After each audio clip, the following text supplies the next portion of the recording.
Good day everyone, welcome back to my video presentation on evaluating falsifying information network using Kant categorical imperative.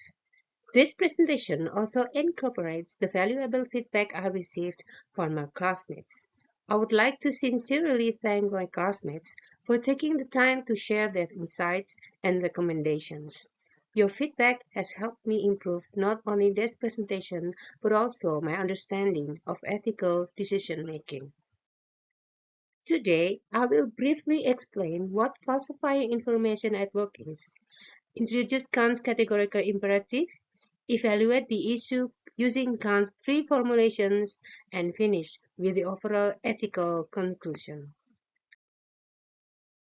Falsifying information at work means intentional creating or hiding false information to deceive others or gain an unfair advantage. Examples include changing financial reports, hiding product defects, or providing false information to customers.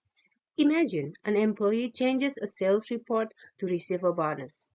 This raises an important ethical question. Is it ever morally acceptable? Kant helps us answer this question. Kant believed that morality depends on duty rather than consequences. His categorical imperative is a moral rule that applies to everyone. To apply this theory, we first identify the maxim, the personal principle of rule behind an action. Kant then asks whether that maxim could become a universal moral law. If it cannot, the action is morally wrong. Let's begin with Kant's first formulation, the universal law. The first step is to identify the maxim, or the personal rule behind the action. In this case, the maxim is I will falsify information whenever it benefits me. Kant asks us to imagine what would happen if everyone followed the same maxim. If every employee falsified information whenever it was beneficial, people would no longer trust financial reports, production records, or other workplace information. This creates a contradiction because the lie works only when everyone else tells the truth. The dishonest employee succeeds only because everyone else is expected to tell the truth. If everyone lied, no one would believe the information, so the lie would no longer work. Therefore, the maxim cannot become the universal moral law. According to Kant, falsifying information is morally wrong because it fails the universal law test. The universal law focuses on whether everyone could follow the same rule. Now, let's look at Kant's second formulation, which asks a different question. Does this action respect the dignity of other people? Kant's second formulation states that we should always treat people as ends in themselves, never merely as a means to achieve our own goals. Treating someone merely as a means deceiving or manipulating them without respecting their ability to make informed decisions. In this scenario, an employee falsifies information to gain a personal benefit or avoid punishment. As a result, managers, co-workers, or customers make decisions based on false information. They are manipulated instead of being given the truth. An honest employee, however, provides accurate information, allowing others to make informed decisions and respecting their dignity and autonomy. Therefore, according to Kant's second formulation, falsifying information is morally wrong because it treats people merely as a means rather than as ends in themselves. So, while the universal law asks whether everyone could follow the same maxim, the humanity as an end in formulation asks whether our action respect the dignity of others.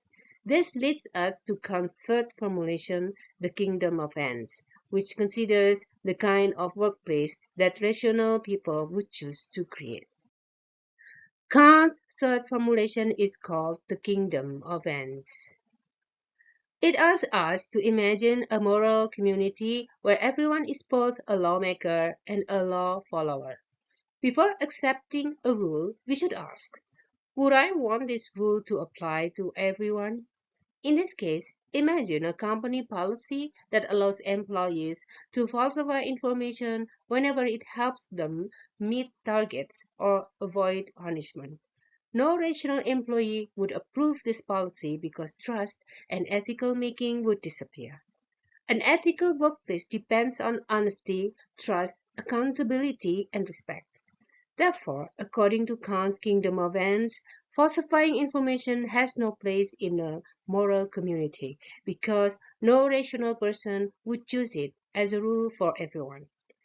After applying all three formulations, we can see that each one reaches the same conclusion.